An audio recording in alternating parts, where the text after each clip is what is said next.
Bonsoir à toutes et à tous pour cette troisième réunion de notre campagne qui a donc débuté il y a quelques mois, en octobre dernier. Donc troisième réunion, après donc la première qui était le bilan de la concertation que nous avons menée durant 3 mois entre octobre et décembre et qui nous a permis d'élaborer le programme que nous allons vous présenter ce soir. Deuxième réunion qui a eu lieu effectivement début février pour vous présenter l'équipe qui m'entoure ce soir. Et donc cette troisième réunion, qui ne sera pas la dernière parce qu'il y en aura une autre après, mais pour vous présenter en tout cas le programme et les grands axes que donc nous avons retenus suite à la concertation réalisée. Je vous le rappelle, on a eu environ 200 réponses à notre questionnaire, plus de 300 contributions, également 8 cafés rencontres qui nous ont permis de sillonner les quartiers seignossais et de pouvoir palper, voir exactement quelles étaient vos aspirations pour notre commune dans les années à venir. Donc nous allons passer tout de suite au programme. Vous le voyez, 4 piliers, 30 propositions pour imaginer ensemble notre village demain. L'objectif aujourd'hui, c'est effectivement de vous présenter ces grands axes, ces 30 propositions. Je le sais, elles ne seront pas exhaustives, il y aura certainement d'autres choses à mener. Vous pourrez par ailleurs me poser des questions par la suite, si vous voulez des précisions ou évoquer d'autres mesures qui pourraient être mises en place, je vous répondrai. Mais en tout cas, ces 30 propositions-là sont notre axe de travail demain et ceux que nous vous proposons dans le cadre donc, de ces élections. Les 4 piliers, vous les connaissez déjà. On vous les a présentés à travers déjà les différentes réunions d'une part et puis documentation que nous avons pu distribuer sur la commune. Une commune proche de vous, le premier. Le deuxième sera une politique d'urbanisme et d'habitat raisonnée et solidaire. Le troisième, redynamiser notre station et notre bourg. Et le quatrième, donc, faire de Seignos un modèle de ville durable. Ce sont les 4 axes qui ont guidé jusque-là notre campagne. Ce sont les 4 axes qui guident également le programme que nous vous présentons, que je vous présente ce soir. Premier pilier, donc, une commune plus proche de vous. Ça nous a été remonté durant la concertation. Vous souffrez d'un manque d'écoute depuis 6 ans, depuis 2014. Nous avons voulu, donc, vous faire un certain nombre de propositions pour justement rendre la commune plus accessible, plus solidaire et qui puisse porter un service juste à la population. Première proposition, il s'agit de mettre en place un budget participatif qui sera à hauteur de 5% du budget d'investissement. 5% du budget d'investissement, ça représente grosso modo 50 000 euros. 50 000 euros qui varieront forcément en fonction de nos marges de manœuvre. Ces 50 000 euros, nous souhaitons les mettre à la disposition de la population pour pouvoir non pas faire un guichet et répondre à tout projet qui viendrait à la mairie, mais pour réaliser les aménagements, éventuellement des équipements qui permettent tout simplement d'améliorer la vie sur notre commune, la vie des quartiers, la vie des associations, et qui bien entendu seront distribués selon certains critères qui restent à définir et qui seront notamment définis avec l'Assemblée de la vie participative. Cette Assemblée, nous en avons déjà parlé, j'avais déjà parlé d'une commission extra-municipale auparavant. L'objectif, c'est de réunir une assemblée ad hoc qui soit composée de citoyens tirés au sort et également de représentants de forces vives de la commune, des commerçants, des associations, des entreprises, pour aider tout simplement le maire, les adjoints et le conseil municipal à élaborer la politique de demain. Comment cela fonctionnera ? Je vois tout de suite une critique poindre, ça va être une usine à gaz, on n'arrivera pas à prendre des solutions. Je ne crois pas. Je crois qu'aujourd'hui, la population exprime de plus en plus un besoin d'être consultée, un besoin de participer au projet, non pas seulement tous les 6 ans quand il s'agit de voter pour le maire, mais tout au long d'un mandat, tout au long du mandat, et pouvoir proposer des projets que peut-être la municipalité n'a pas pensé. En l'occurrence, cette assemblée siégera conjointement au conseil municipal. Elle sera consultée sur les projets d'aménagement dont je vous présenterai un certain nombre par la suite, également sur les modifications du PLUI que nous souhaitons apporter, je présenterai également, mais j'en ai déjà parlé au cours de cette réunion, et elle sera en charge de sélectionner, de donner un avis. Le conseil municipal validera par la suite les projets qui ont été retenus. Cette somme de 5%, c'est un réel engagement. Vous savez que les municipalités, quelles qu'ils soient, ne coulent pas sous les finances. En l'occurrence, c'est un engagement que je souhaite prendre, un engagement fort, puisqu'il s'agit aussi de vous donner quelque part le pouvoir au cours du mandat et non pas vous consulter tous les 6 ans et entre la première et la deuxième année, ne plus vous écouter. Donc ça, c'est un engagement fort que nous souhaitons mettre en place avec mon équipe si nous sommes élus. Une commune plus proche de vous, c'est également une commune plus accessible, des services municipaux plus accessibles. Notre volonté, et nous l'avons ressenti au cours du porte-à-porte, dans réunions de quartier, c'est d'avoir des services qui soient accessibles pour tous les Seignossais. Nous avons noté, notamment vis-à-vis de la population de Seignos-Océan, un certain regret ou un certain sentiment d'abandon par rapport à la municipalité actuelle. Notre objectif, c'est de remettre des services de la mairie à Seignos-Océan. Aujourd'hui, en termes de locaux, plusieurs possibilités s'offrent à nous. Il y a par exemple l'Office du tourisme, il y a également le local de la police municipale qui est utilisé l'été. L'objectif, c'est de remettre ces services sur une plage horaire qui sera à définir, peut-être pas toute la semaine, mais au moins avoir 1 ou 2 jours dans la semaine où les habitants de Seignos-Océan pourront se rendre au local de la police municipale ou à l'Office du tourisme afin de consulter et de saisir les services municipaux, qu'ils soient administratifs ou qu'ils soient ou la police municipale, comme c'est marqué sur ce PowerPoint. Également, quelque chose qui nous a été remonté, c'est l'inadaptation des horaires d'ouverture des services municipaux. Ce sont des mesures simples, mais qui, à mon sens, font la différence. Il faut que tout Seignossais puisse accéder aux services de la mairie, quel que soit le jour. Alors bien entendu, on ne va pas ouvrir jusqu'à minuit, vous vous en doutez bien, ça serait compliqué. Auparavant, nous avions une mairie qui était ouverte le samedi matin. Encore une fois, ça reste à définir, mais l'idée, c'est de pouvoir élargir cette amplitude horaire et d'ainsi rendre accessibles ces services, notamment le soir, pour les personnes qui travaillent. C'est particulièrement prégnant pour la microcrèche, où aujourd'hui on a des horaires assez classiques. On a eu une remontée d'un certain nombre de parents qui ont des difficultés vis-à-vis de ces horaires, vis-à-vis aussi de leurs obligations professionnelles. Notre objectif, donc, ça sera d'élargir ces ouvertures afin d'offrir le meilleur service possible aux Seignossais et rendre notre commune plus accessible. Une commune plus proche de vous, c'est également une commune plus solidaire. Pour cela, nous souhaitons proposer 2 mesures qui, j'ai envie de dire, touchent toutes les générations. La première d'entre elles, c'est mettre en place une mutuelle communale. Une mutuelle communale qui serait adressée à tous, mais en particulier aux personnes retraitées et aux indépendants. L'objectif, faire gagner en tout cas du pouvoir d'achat aux Seignossais. On sait qu'aujourd'hui, les mutuelles sont de plus en plus chères. On sait également qu'un certain nombre de personnes, notamment les retraités et les indépendants, ont des difficultés à obtenir une mutuelle à un coût qui soit intéressant et surtout supportable. L'objectif de cette mesure, c'est de rendre du pouvoir d'achat aux Seignossais et d'exprimer une certaine solidarité vis-à-vis des populations les plus fragiles, en l'occurrence surtout les personnes âgées, également les étudiants. Juste un point là-dessus, cette mesure ne coûtera rien. Vous pouvez avoir l'impression que c'est la commune qui va payer la mutuelle, non. Ce qui va se passer, c'est que la commune va effectivement contractualiser avec une mutuelle et l'effet de masse va tout simplement permettre, c'est-à-dire le fait que les Seignossais y adhèrent en masse, va permettre aux personnes de disposer d'un prix qui soit intéressant. La commune ne mettra pas d'argent dans cette mutuelle.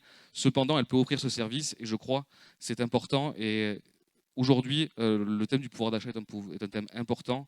Je pense qu'une municipalité peut aussi s'y impliquer. Ce n'est pas que l'affaire de l'État, ce n'est pas que l'affaire d'autres acteurs, c'est également l'affaire de la commune. Deuxième point, un point information jeunesse. Aujourd'hui, nous avons d'ores et déjà un espace jeune qui existe depuis un certain temps déjà, qui d'ailleurs avait été mis en place par Franck ici présent. Aujourd'hui, l'objectif, c'est de développer cet espace jeune et de le transformer en point d'information jeunesse. À quoi ça consiste ? En quoi ça consiste ? L'objectif, c'est de pouvoir apporter des services aux jeunes concernant leur parcours professionnel, leurs aspirations personnelles également et leurs demandes de conseil, et également porter une politique vis-à-vis de la jeunesse qui leur permette d'accéder, par exemple, les aider à accéder à une bourse Erasmus pour pouvoir étudier à l'étranger, élaborer, par exemple, un voyage humanitaire ensemble dans un pays qui reste à définir. Voilà à quoi sert un point information jeunesse. L'idée, c'est de pouvoir assister cette population, la jeunesse, qui aujourd'hui peut avoir des difficultés. Et je crois là, parfois, et je crois que le devoir premier d'une commune, c'est aussi de venir en aide à cette population, de pouvoir l'accompagner dans un monde que l'on sait de plus en plus difficile et compliqué et complexe. Donc c'est également un point fort de nos propositions. Une commune plus proche de vous, enfin, c'est également la sécurité. Là-dessus, j'ai entendu beaucoup de choses, comme quoi nous nous désintéresserions de la sécurité des CNOC parce que nous nous serions opposés à la vidéosurveillance. Que les choses soient claires. Si j'ai pu exprimer effectivement un avis contre, en conseil municipal, contre la vidéosurveillance, c'est surtout concernant l'ampleur du dispositif qui a été mis en place. Aujourd'hui, nous avons plus de 50 caméras à Seignos. Ça nous a coûté, au moins pour les 3 premières phases, 300 000 euros. Là, leur efficacité, de ce que j'entends dans les quartiers, reste à prouver. Alors, je sais que mon adversaire énonce un certain nombre de statistiques. Elles sont, cependant, normalement, elles ne sont pas transmises au maire, justement pour éviter des utilisations électoralistes. En l'occurrence, c'est ce qui se passe à Seignos. Là-dessus, et quoi qu'il en soit, désormais, cette vidéosurveillance est installée. Je suis quelqu'un de responsable, je ne la remettrai pas en cause. 300 000 euros ont été dépensés, elle est là, désormais, nous l'utiliserons. Cependant, je crois également une politique de la sécurité qui soit plus humaine. Non pas seulement des caméras qui nous filmeraient, mais également impliquer la population dans la sécurité de chacun. C'est pourquoi nous adhérerons au dispositif qui s'appelle participation citoyenne, labellisé par l'État, bien entendu, qui permet à la mairie de nommer des référents par quartier qui peuvent, s'ils constatent une infraction dans leur quartier, contacter directement les services de la police municipale et de la gendarmerie pour une intervention qui soit plus rapide. Nous y réfléchirons également. Il y a possibilité également de mettre en place par ce dispositif des alertes SMS. C'est une possibilité. Elles existent déjà par ailleurs à Seignos pour la publicité d'autres événements, les événements classiques de la commune. Nous verrons si cette alerte SMS peut être également mise en place. Enfin, dernier point, sur une commune plus proche de vous, il s'agit des associations. Ces 6 dernières années, celles-ci ont été quelque peu malmenées. Nous avons effectivement un nouveau bâtiment ici qui doit les accueillir. Certaines associations auparavant avaient un local ici, elles ne l'ont plus. Je pense que c'est le genre de choses qui ne doivent plus arriver. On doit pouvoir concerter, on doit pouvoir mettre en place par exemple une maison des associations sans faire de choix, c'est-à-dire en offrant une place à tout le monde. La volonté de la création de cette commission, c'est avant tout de discuter plus avec les associations, les aider au quotidien. Pourquoi pas de manière temporaire mettre à disposition un agent de la municipalité pour les aider à mettre en place des événements interassociatifs toute l'année, au bourg comme à l'océan, et apporter une aide significative et un dialogue constructif et permanent avec les associations. Ça peut paraître une mesure cosmétique dans le sens où oui, bon, on va faire une commission, après tout des commissions, on peut en faire plein, ça n'engage à rien. En l'occurrence, non. En l'occurrence, il s'agit de créer un espace de dialogue pour pouvoir justement prendre les bonnes décisions et demain proposer une dynamique interassociative et des événements de plus en plus nombreux à Seignos et surtout de plus en plus variés. Également, je reviens là-dessus, au niveau des associations, il s'agira de discuter par exemple de la publicité des événements. Je sais que depuis 6 ans, nous avons quelques difficultés avec l'affichage, notamment. Certaines associations se sont vues refuser l'affichage de leurs affiches donc pour promouvoir leurs événements. Cette commission sera aussi le lieu pour en discuter et certainement pour régler ce problème quelque peu futile. Voilà pour le premier pilier, une commune plus proche de vous. L'essentiel donc, vous l'avez vu, 5%, donc c'est le budget participatif, la hauteur du budget participatif, 5% du budget d'investissement. L'essentiel, et j'en ai déjà un petit peu parlé, l'essentiel de ces mesures ont un coût raisonné pour la collectivité. Il s'agit d'apporter de nouveaux services, mais de ne pas gréver le budget municipal, car on sait qu'aujourd'hui, il est tendu et que nous n'avons pas des marges de manœuvre exceptionnelles. En l'occurrence, les 2 mesures qui vont le plus coûter sont le point information jeunesse, puisqu'il va certainement falloir réorganiser et apporter des compétences au niveau des services administratifs, et également l'élargissement des horaires d'ouverture, notamment de la microcrèche, puisque comme vous le savez, elles sont gérées en délégation de service public. La commune participent tous les ans à leur fonctionnement. Il faudra certainement augmenter cette enveloppe pour pouvoir élargir les horaires d'ouverture de ces micro-crèches. Voilà pour une commune plus proche de vous. Le deuxième pilier, sans transition, on va être efficace, vous pourrez me poser après toutes vos questions, bien entendu, c'est une politique de l'urbanisme et de l'habitat raisonné et solidaire. On en a beaucoup parlé. L'urbanisme est aujourd'hui une question centrale à Seignos. Alors j'ai eu vent d'une réunion hier où on nous racontait qu'on construisait pas plus aujourd'hui à Seignos qu'hier. Je ne crois pas que le débat se situe là, aujourd'hui. On peut toujours comparer ce qui s'est fait avant à ce qui se fait aujourd'hui. L'essentiel, c'est ce qui va se passer demain. Et en l'occurrence, on a depuis 2014 déjà un développement urbain de la commune peu maîtrisé, peu cohérent, du fait notamment que la municipalité ne soit pas intervenue sur son PLU, ne l'ait pas modifié pour justement restreindre cette urbanisation. Demain, je vous le disais, nous aurons un PLUI qui devrait être voté d'ailleurs prochainement, la semaine prochaine, normalement, en conseil communautaire. On a reçu les documents hier. Ce PLUI sera adopté, mais un de nos engagements, ça sera de le modifier. Pourquoi ? Dans ce PLUI, aujourd'hui, nous avons près de 30 hectares qui seront ouverts à l'urbanisation. Vous avez déjà vu nos communications. Ces 30 hectares se situent essentiellement sur l'extension de l'écoquartier et également à l'est de l'avenue de l'Anguillème. Ce que nous souhaitons, c'est modifier le PLUI afin de réduire de 30% au moins ces zones ouvertes à l'urbanisation. Pourquoi ? Non pas pour empêcher de construire et empêcher les gens de venir, mais pour réinventer, réfléchir à comment on peut accueillir de la population sans forcément gréver notre environnement. L'idée donc, et nous le verrons à travers quelques projets qui seront présentés après, c'est de prioriser le renouvellement urbain. Arrêtons de nous étendre. Aujourd'hui, on s'étend de 30 hectares, demain peut-être qu'on en rajoutera 20 et 10 et 5, je ne sais pas, là on est encore sur une échéance plus longue. Je crois qu'il faut qu'on arrête cette machine-là. Je crois qu'il faut qu'on arrête de consommer tout simplement de l'espace et qu'on réfléchisse en priorité à comment on renouvelle déjà l'existant. Nous sommes réellement sur ce point-là à la croisée des chemins.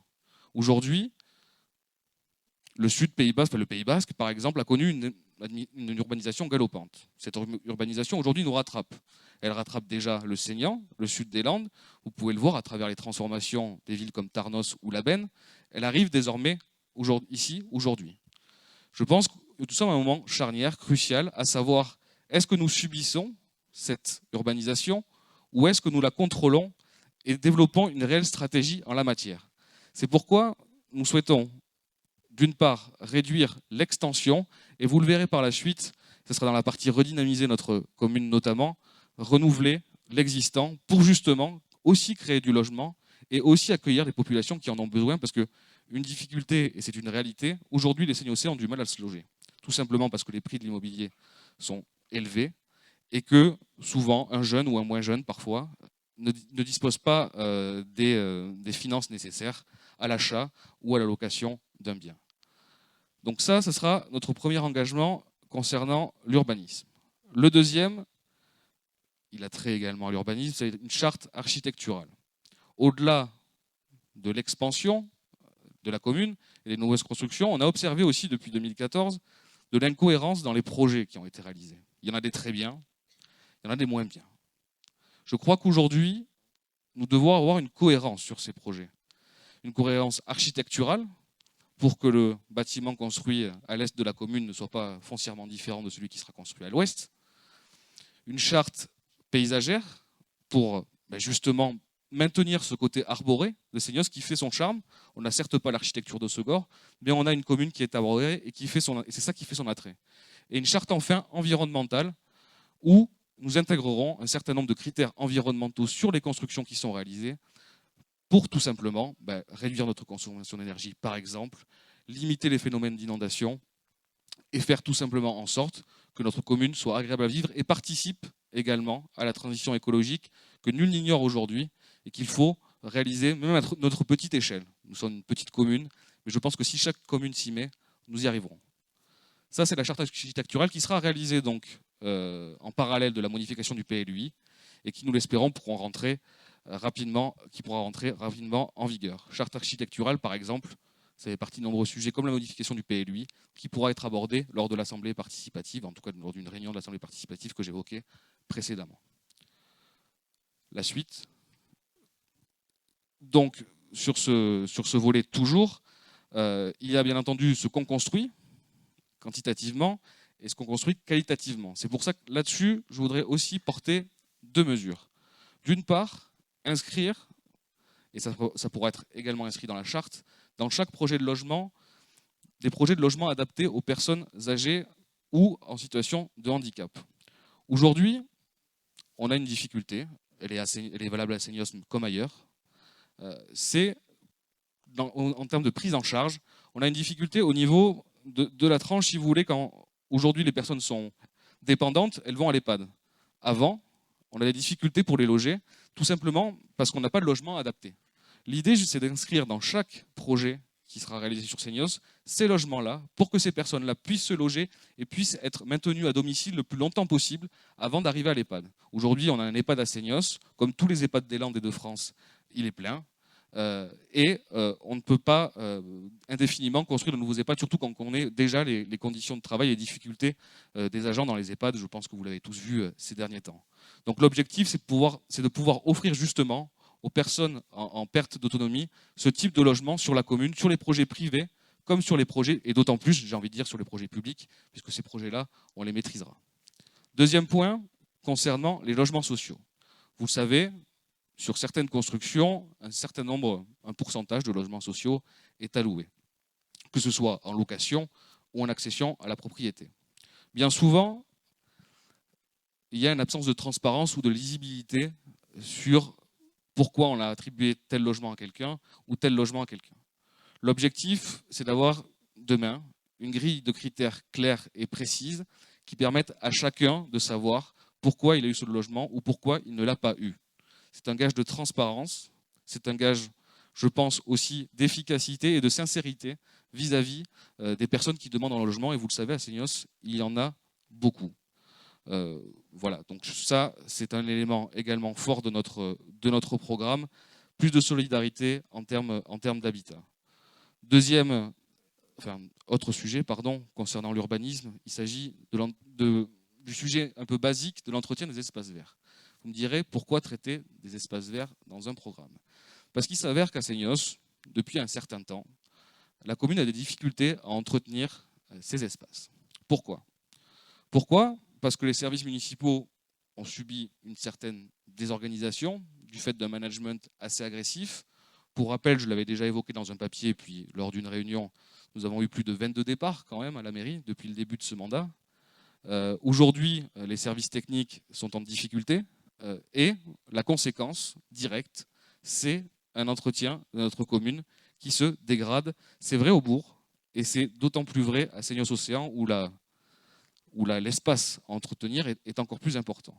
Donc l'idée, ce sera également demain de réorganiser ces services, de faire en sorte de les renforcer si nécessaire, encore une fois, d'abord prioriser la réorganisation et voir ce qu'on peut faire avec ce qu'on a, et demain, éventuellement, si nécessaire, renforcer ses effectifs, encore une fois, dans le respect, dans la nécessité de garder des finances qui soient correctes et surtout supportables pour éviter des augmentations d'impôts ou autres ventes de terrain, comme les choses ont pu être réalisées ces dernières années. Dernier point concernant l'urbanisme, il s'agit des équipements et voiries. Alors on va me dire tout de suite, l'équipement et les voiries, c'est une compétence intercommunale. Il s'avère que c'est vrai, c'est une compétence intercommunale, hormis pour les routes départementales, bien entendu, où là c'est le département qui gère. Cependant, on s'en rend compte, aujourd'hui, l'intercommunalité a du mal à faire face à cette mission, tout simplement parce que la mutualisation, tant promis à l'époque de l'intercommunalité, n'a pas eu totalement lieu. Ce qui veut dire qu'on a des effectifs des services techniques de l'intercommunalité qui ont du mal à assurer ces missions-là. Demain, ce que nous, on souhaite faire, c'est faire une délégation de compétences et pouvoir, comme sur d'autres communes d'ailleurs, du territoire, je pense notamment à Cabreton par exemple, faire une délégation de compétences et pouvoir intervenir plus facilement sur les pépins de voirie que vous connaissez tous et qui nous ont été remontés au cours de la concertation que nous avons menée. Aujourd'hui, on a une capacité de traitement de ces problèmes qui n'est pas bonne, tout simplement parce que les services techniques de l'intercommunalité sont trop éloignés. Il faut que demain, on réinvestisse dans cette thématique-là, sur la voirie, pour pouvoir améliorer tout simplement le quotidien et l'entretien également de notre commune. C'est un peu en miroir également avec les espaces verts. C'est des choses qui paraissent basiques, mais qui aujourd'hui ne sont pas assurées. C'est pour ça que nous avons voulu les mettre dans ce programme, parce que c'est quand même la compétence première d'une municipalité avant de penser déjà au grand projet et devenir une station balnéaire du 21e siècle, comme j'ai pu l'entendre déjà. Réglons les problèmes qui touchent les CNOC tous les jours, quotidiennement. Ça, c'était donc le deuxième pilier. Vous avez donc les chiffres essentiels, c'est moins 30% de surface ouverte à l'urbanisation, et également mener, en collaboration aussi avec l'intercommunalité, une politique foncière ambitieuse. Parce que pour maîtriser notre développement, il faut qu'on puisse être propriétaire de terrain. Or, aujourd'hui, grosso modo, le seul terrain significatif qui appartient à la mairie et sur lequel il pourrait y avoir du logement demain, c'est l'extension de l'écoquartier. Pourquoi? D'une part, parce que la commune n'a pas acheté. D'autre part, parce qu'elle a vendu. Elle a vendu beaucoup. Elle a vendu essentiellement à Signos Océan. Vous connaissez certainement le terrain du Play. Vous connaissez aussi le terrain qui se situe, qui jouxte aujourd'hui les services techniques du Penon et l'ancien garage RDTL. Tous ces terrains ont été vendus. Ils ont été vendus à des promoteurs qui, derrière, ont vendu leur appartement à 6 000 € le mètre carré. Autant je peux comprendre, à la rigueur, que sur un marché libre, sur un terrain privé, on puisse le faire, quoique la mairie a tout de même la capacité d'intervenir et d'imposer du logement accessible.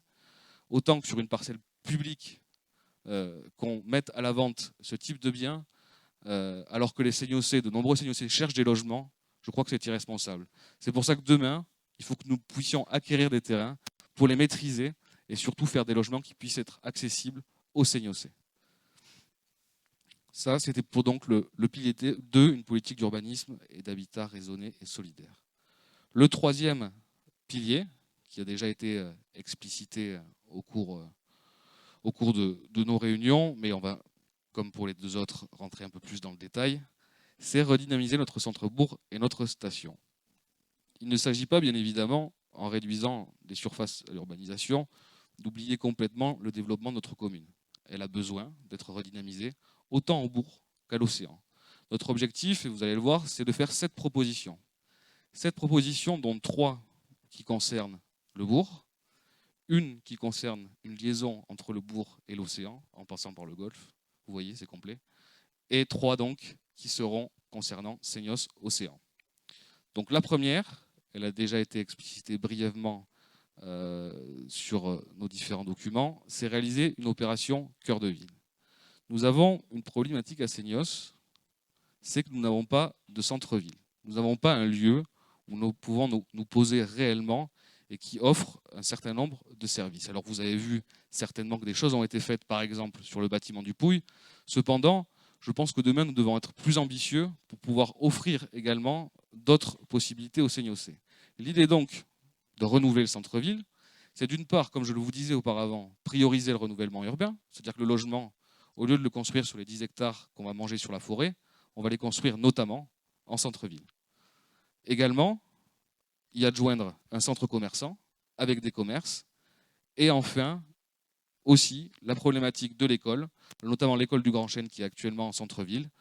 Il va falloir, je pense, la redimensionner pour qu'il puisse, je pense, et c'est important, qu'on puisse garder une partie de notre établissement scolaire sur ce site et donc étendre, et donc c'est l'objet du deuxième point de ce pilier, l'école des 2 étangs, parce qu'aujourd'hui, vous n'ignorez pas, la commune s'agrandit, j'en ai parlé auparavant, le nombre d'enfants est de plus en plus important, et on sait qu'à très brève échéance, nous allons devoir étendre l'école, tout simplement parce qu'elle s'avère aujourd'hui trop petite.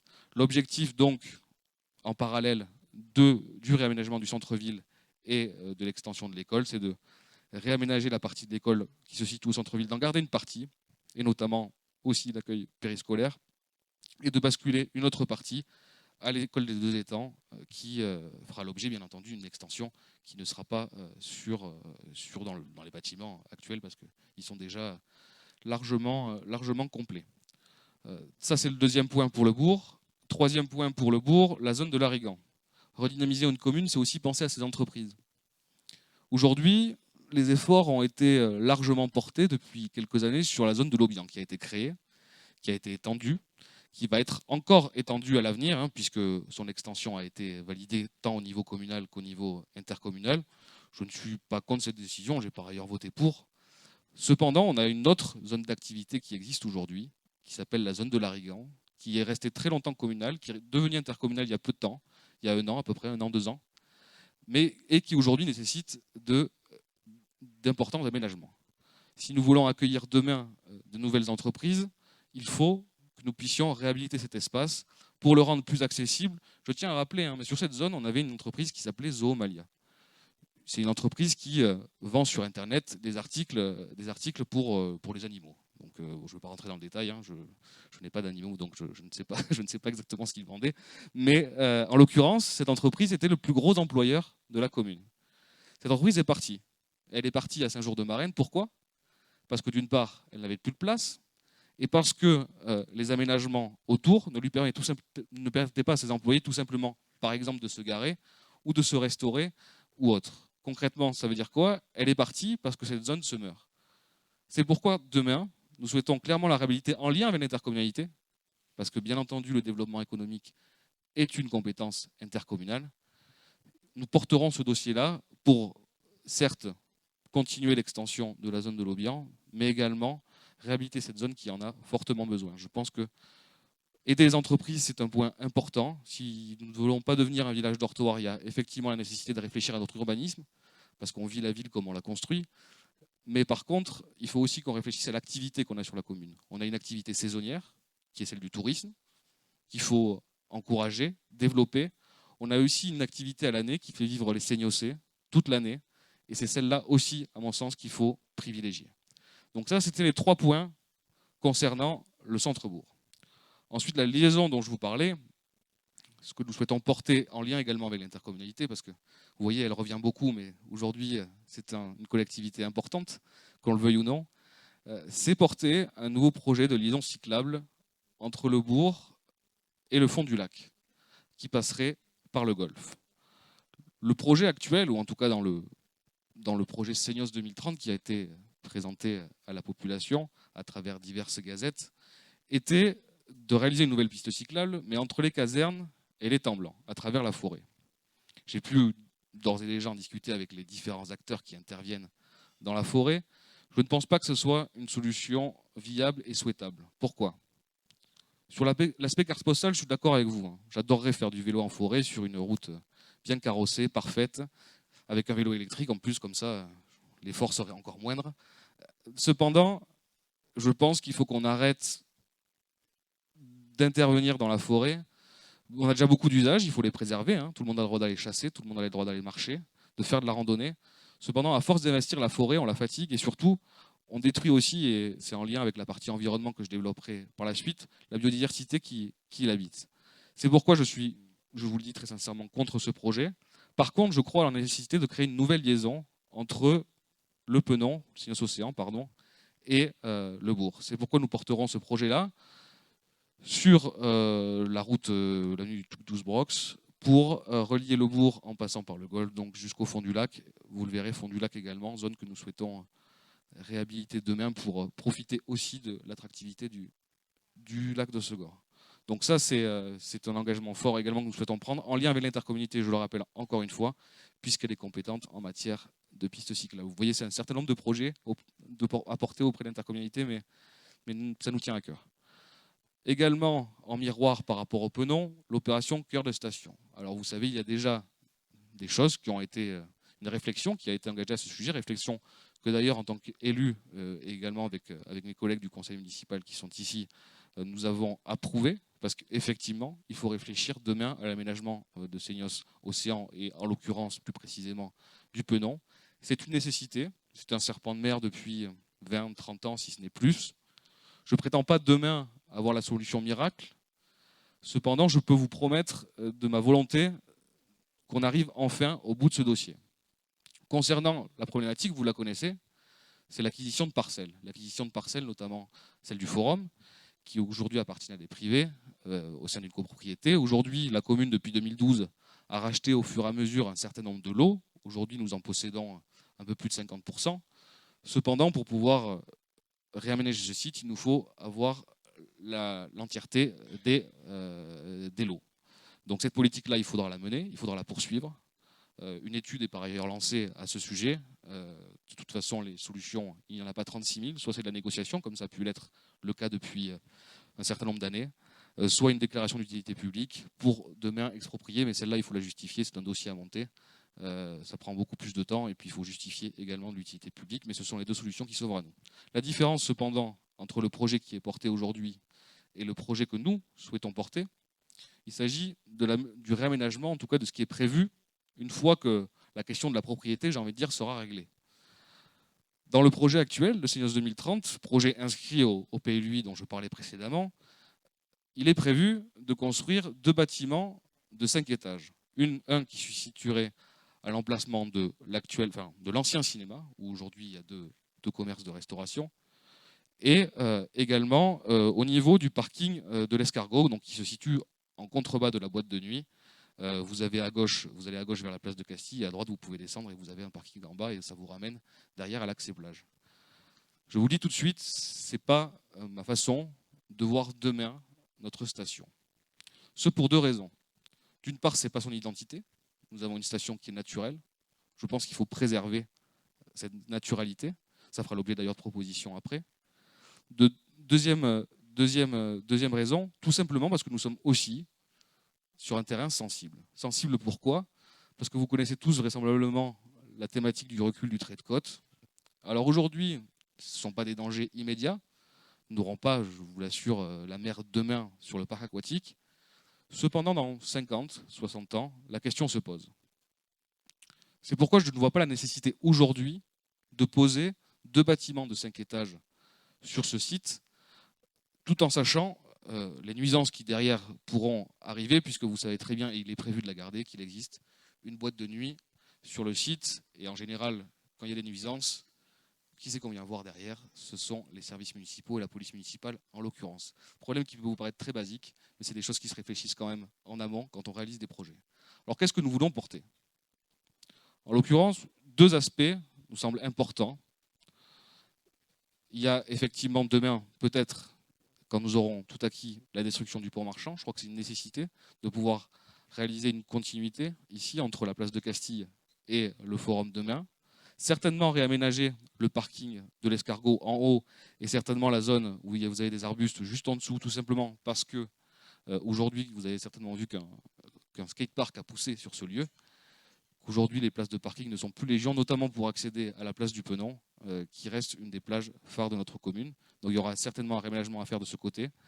Et enfin, sur la place du Forum, revenir à quelque chose de plus raisonnable avec des aménagements paysagers, éventuellement aussi des commerces mobiles qui pourraient être installés l'été, et des commerces en dur qui pourraient aussi profiter, par ailleurs nous l'espérons, en tout cas quand nous arriverons déjà à acquérir toutes ces parcelles, aussi à servir les gens qui habitent à Seignos, le Penon et à l'Océan à l'année. Nous avons déjà quelques commerces qui sont ouverts à l'année. Je pense qu'il faut qu'on arrive également à augmenter la voilure et faire en sorte que plus de commerces puissent être à disposition des habitants de Seignos Océan demain, d'autant plus qu'ils sont de plus en plus nombreux. Donc ça, c'est l'opération cœur de station. Ensuite, autre point clé qui a déjà fait un peu la polémique, il s'agit du terrain de la Falep où se situe l'actuel centre de loisirs. Le projet actuel de la mairie est de déménager ce centre de loisirs au niveau des Bourdaines, du clubhouse des Bourdaines, qui est aujourd'hui vide. C'est également une mesure, une orientation que nous ne partageons pas. Pourquoi?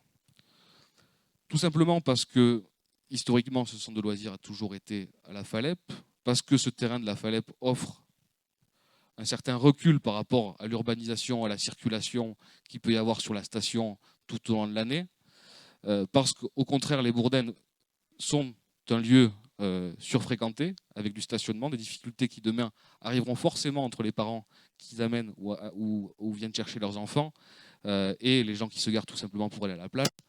Donc ça nous semble pas souhaitable, d'autant plus, et vous le savez, je parlais du recul du trait de côte auparavant, vous savez que ce bâtiment est quand même assez proche de la dune, qu'il est régulièrement mangé par celle-ci, qu'il faut y intervenir régulièrement. Je ne suis pas sûr que mettre plusieurs centaines de milliers d'euros sur le clubhouse des Bourdaines pour le rénover en centre de loisirs soit vraiment une bonne idée, quand on sait que demain, probablement, une partie sera sous le sable.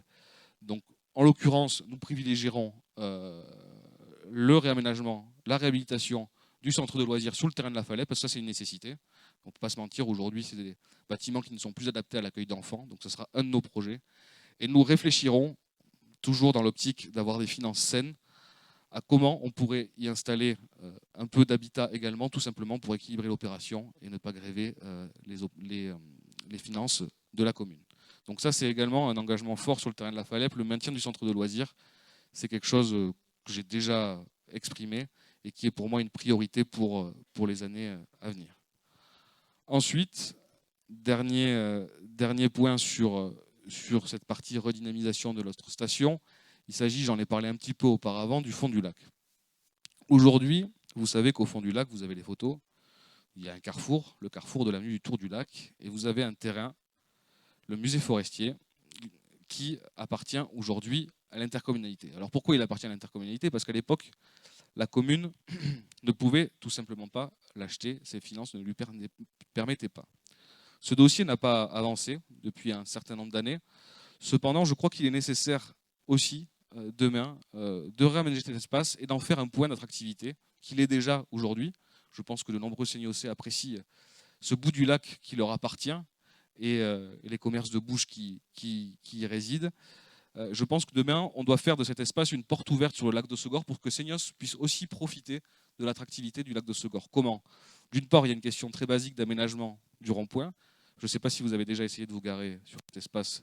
C'est relativement compliqué. En général, on se gare devant chez les gens, ou alors on se gare à côté du pointerie, mais c'est quand même assez difficile. D'autre part, en proposant, donc avec l'intercommunalité, encore une fois, je le dis et je le répète, puisque je sais que c'est une question qui me sera posée ou qui me sera reprochée demain peut-être par mon adversaire, il s'agit de l'intérêt intercommunal. Ce projet, on ne pourra pas le porter seul, j'en ai bien conscience. En tout cas, c'est une intention de notre part de travailler sur le sujet pour pouvoir certainement réaliser du stationnement doux aussi, de vélo, on y reviendra après, et pourquoi pas proposer un parcours santé aussi qui puisse être complémentaire, par exemple, de ce que peut offrir le lac de Segor qui se situe à proximité. Donc voilà les 7 piliers, les 7 propositions pour redynamiser demain notre station et notre centre-bourg avec, avec la liaison donc cyclable entre le bourg et le fond du lac.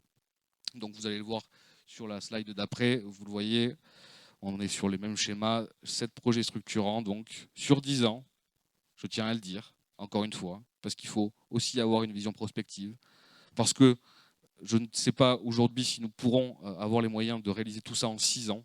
Donc c'est pour ça que sur ces 10 prochaines années, la feuille de route que nous voulons vous proposer, c'est celle-ci.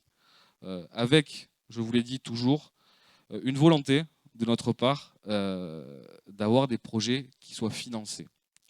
Parce que vous le savez, aujourd'hui, la commune a augmenté fortement ses impôts en 2016, a vendu énormément de terrain depuis 2017-2018. Donc on a vendu pour à peu près un peu plus de 7 millions de terrains. Malheureusement, ces 7 millions-là ont disparu. Alors je sais qu'hier, a priori, durant la réunion de mon adversaire, on a supposé que je ne savais pas compter. Alors je sais compter, j'ai des gens autour de moi qui savent compter également, et effectivement, ces 7 millions-là ont disparu. Ils ont disparu, alors non pas dans la nature, ils ont été investis, certes, sur différents projets, mais aujourd'hui, ils ne sont plus là, notamment pour ce pourquoi ils étaient promis, à savoir la réhabilitation de la station. Alors comment nous souhaitons procéder? Encore une fois, c'est d'avoir des projets qui s'autofinancent. Faire une partie à chaque fois de logement sur ce dont je vous parlais, prioriser le renouvellement urbain, construire sur les lieux qui sont déjà construits et non pas s'étendre, et également porter tout simplement des équipements publics qui puissent servir à la population. Donc avoir des projets qui s'autofinancent, c'est valable pour le terrain de la Falaise, c'est valable pour cœur de station, c'est valable également pour le cœur de ville. Et ensuite, des projets également qui seront soit cofinancés, soit portés par nos partenaires, que sont l'État. Alors l'État, c'est essentiellement des cofinancements en subventions, la région également, le département également, et la communauté de communes. Ça peut être soit des financements communs, soit tout simplement la communauté de communes qui prend en charge l'investissement. Je parlais par exemple d'une piste cyclable. C'est une compétence intercommunale, c'est elle qui y interviendra. Ça ne veut pas dire que la commune ne sera pas à ses côtés pour investir. Cependant, c'est de sa compétence et c'est des choses qu'il faudra aller chercher demain auprès de l'intercommunalité. Ensuite, quatrième pilier, qui est pour moi, somme toute, non pas le plus important, qui est le plus important pour moi, alors même si les trois autres, pardon, le sont également, mais je pense qu'aujourd'hui, Seignos est la ville parfaite pour en faire un modèle en termes de développement durable. Nous avons une commune nature, nous disposons d'un environnement naturel riche, nous avons la plage, nous avons la dune, nous avons la forêt, nous avons les étangs. Je pense que si demain nous ne prenons pas en main cette problématique, d'une part, ça sera compliqué parce que c'est une problématique qui touche la planète entière et non pas seulement Seignos, et d'autre part parce que si des communes comme nous, qui n'ont pas les atouts, qui ont les atouts pour réaliser cette transition, ne le font pas, je ne vois pas comment demain, collectivement, on pourra s'en sortir. Donc nous vous souhaitons faire, dans ce cadre-là, un certain nombre de propositions donc, pour faire de Seignos un modèle de ville durable.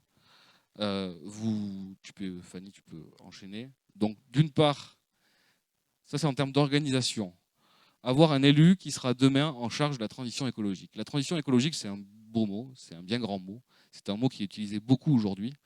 Demain, pour pouvoir acter cette transition et la réaliser, il faut effectivement réaliser des équipements qui se voient. Vous pouvez voir des panneaux photovoltaïques, des choses comme ça, des éoliennes par exemple, et autres qui se voient. Il faut également concrètement changer la manière dont la commune fonctionne. Pour cela, il y aura un élu référent en charge de la transition écologique et qui devra œuvrer sur tous les sujets sur lesquels intervient la commune auprès de ses collègues élus qui, eux, interviennent sur la problématique en question. On peut parler de l'EHPAD, par exemple. Dans l'EHPAD, comment on peut faire pour améliorer justement la gestion des déchets à l'école de la même manière. Comment, par exemple, dans la commande publique, on peut faire en sorte d'avoir des produits qui soient plus locaux. C'est un ensemble de choses sur lesquelles un élu devra surveiller et à chaque fois intervenir pour que la commune mène à bien cette transition. Deuxième objectif, et non des moindres, un objectif qui sera de réduire demain la consommation énergétique de la commune, des services municipaux, de 50% en 10 ans. Comment faire Tout d'abord, il existe des labels portés par l'État qui aident les communes à s'emparer de cette problématique-là. Aujourd'hui, il concerne essentiellement les grandes communes, de plus de 100 000 habitants. Mais je pense qu'il est nécessaire aujourd'hui pour nous également, qui sommes certes 4 000, mais qu'il était sommes 30 000 et sommes considérés en général, notamment par l'État, comme une commune de 8-9 000 habitants, nous devons prendre en main également cette problématique. À travers ces labels, qu'est-ce que nous allons faire? Parce que ça peut paraître un peu flou. Tout d'abord, réaliser un diagnostic sur les atouts, les avantages, les inconvénients de la commune, voir ce sur quoi nous pouvons avancer. Ensuite, réaliser une feuille de route qui sera clairement accessible à tous, qui sera également intelligible en termes d'objectifs, pour que chaque Seignossais, puisse voir réellement comment la commune mène cette transition écologique. Il ne s'agit pas d'esbrouf ici, il ne s'agit pas de communication. Il s'agit réellement de mettre en place cette feuille de route et que vous puissiez évaluer tous les ans de quelle manière la commune a avancé sur ce sujet-là. Cette feuille de route, nous la travaillerons bien entendu. Typiquement, je parlais de l'Assemblée participative, ce sera aussi quelque chose qui pourra être discuté avec les citoyens qui en seront membres et les représentants des différents corps constitués, alors les associations, entreprises, etc. Mais c'est un objectif que nous souhaitons atteindre et sur lequel nous communiquerons tous les ans pour montrer aux Seignossais à quelle allure nous avançons et comment nous arrivons à réduire notre consommation et surtout également la verdir par des énergies renouvelables, à travers notamment, j'en ai parlé, la charte concernant les logements, à travers également les bâtiments municipaux, voir comment on peut soit les isoler, soit y adjoindre une part d'énergie renouvelable.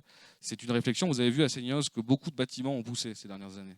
Je ne sais pas si vous avez remarqué, mais il n'y a pas un seul panneau photovoltaïque qui a poussé dessus. Alors je ne dis pas que le photovoltaïque, c'est la solution à tout. Il a aussi ses défauts. Il existe d'autres énergies renouvelables qui peuvent être utilisées. Mais au moins, ça dénote, cet exemple-là, une absence de volonté en la matière. Parce que des bâtiments, vous en avez vu pousser. Hein. Des panneaux photovoltaïques, beaucoup moins. Demain, par exemple, ça fera partie bien évidemment de la feuille de route. Et à chaque fois qu'on pourra installer ce type d'équipement, nous le ferons pour améliorer la consommation de la commune et également pour la réduire, ce qui, de manière assez basique aussi, nous fera faire des économies financières. Et je peux vous assurer que nous en avons besoin pour pouvoir fonctionner demain. Ensuite, la suite du pilier 4, qui s'adresse cette fois plus aux scolaires et aux enfants, c'est que l'école puisse adhérer au label Éco-École. Il s'agit d'un label qui est porté aujourd'hui par l'Éducation nationale. L'objectif, c'est en lien avec la communauté éducative, les employés également de la mairie qui interviennent à l'école, de pouvoir élaborer de la même manière une feuille de route sur les écoles, avec des objectifs très simples en termes de gestion des déchets, en termes par exemple de création de jardins partagés, en termes également de consommation de tout ce qui est fourniture, de papier, de crayons, etc. Que les élèves puissent s'emparer demain de cette problématique et élaborer des projets au niveau de l'école pour faire en sorte que celle-ci, d'une part, fonctionne mieux, de manière plus durable, et aussi former les jeunes générations qui sont déjà bien souvent bien plus sensibilisées à ce problème que nous d'ailleurs, à la nécessité aujourd'hui de préserver notre environnement. Donc ça également, un point fort à travailler également avec l'école. Franck, notamment, il pourra en être la cheville ouvrière. C'est quelque chose qui lui tient bien évidemment à cœur. Ensuite, la suite du pilier 4, l'étang et les forêts. Préserver notre forêt et nos étangs, c'est effectivement un enjeu. Alors nous avons deux sortes d'étangs. Nous avons l'étang noir, qui est une réserve naturelle, donc gérée par un établissement d'État. Nous avons également l'étang blanc, qui lui n'est pas une réserve naturelle, et qui est géré par le syndicat mixte Géoland. Je sais, c'est un peu compliqué, mais qui regroupe le département et les communes qui disposent d'un étang lacustre sur leur territoire. En l'occurrence, vous avez Biscarrosse, Sanguinet au nord, et donc tous les étangs que vous avez le long de la côte.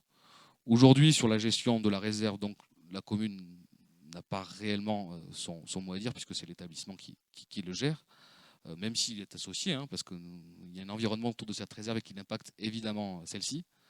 Sur l'étang blanc, nous avions, dans le projet Seignos 2030, un projet de passerelle, de ponton, qui devait largement avancer sur l'étang blanc.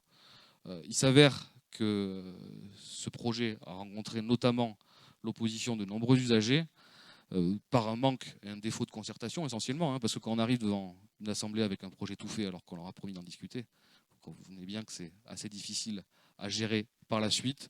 Là-dessus, nous souhaitons faire un point.